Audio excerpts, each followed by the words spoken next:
பழனியில் 58 ஏக்கர் நிலம் கையகப்படுத்தும் விவகாரத்தில் உரிய இழப்பீடு வழங்கவில்லை என நில உரிமையாளர்கள் வாக்குவாதம். நீதிமன்ற உத்தரவின்படியே நடவடிக்கை என இணை ஆணையர் விளக்கம்.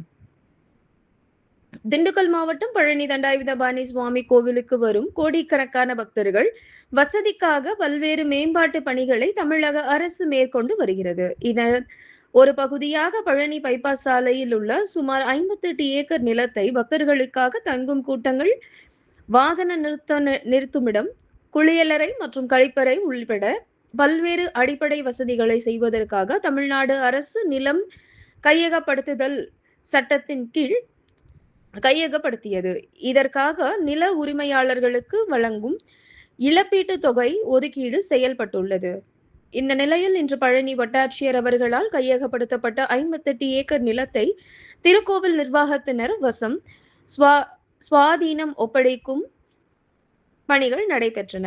இதற்காக வருவாய் துறையினர், கோவில் நிர்வாகத்தினர், போலீசார் மற்றும் கோவில் பணியாளர்கள் என திரளாக பைபாஸ் சாலையில் வந்தனர்.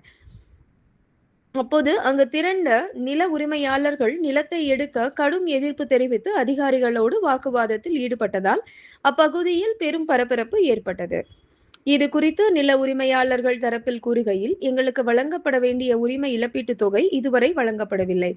அரசு நிர்ணயித்துள்ள தொகை சந்தை மதிப்பை விட குறைவாக, முரணாகவும் உள்ளது.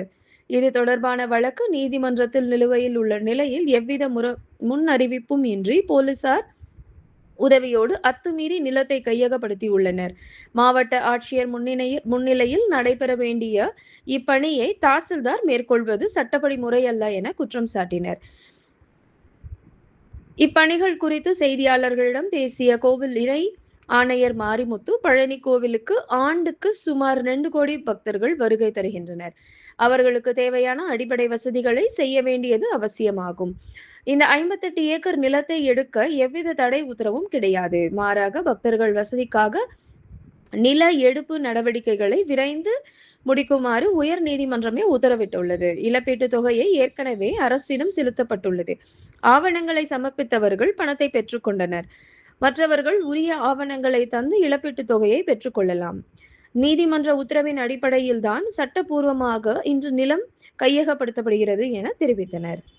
ஜேசி எல்லாத்திட்டையுமே கொடுத்துருக்கோம், ரெப்ரசன்டேஷன் பண்ணியிருக்கோம். கோர்ட்ல ஹைகோர்ட்ல கேஸ் நிலுவையில் இருக்கு. இந்த 10,47,00,000 ரூபா ஒரு 6 சர்வே நம்பருக்கு 96ல கொடுத்துருக்காங்க. எடுத்த இடத்துக்கே திருப்பி இப்ப கொடுத்துருக்காங்க. இந்த கெசட் நோட்டிபிகேஷன் வந்திருக்கு. இதுக்கு கலெக்டர்கிட்ட மறுபடியும் நாங்க ரெப்ரசன்டேஷன் பண்ணியிருக்கோம்.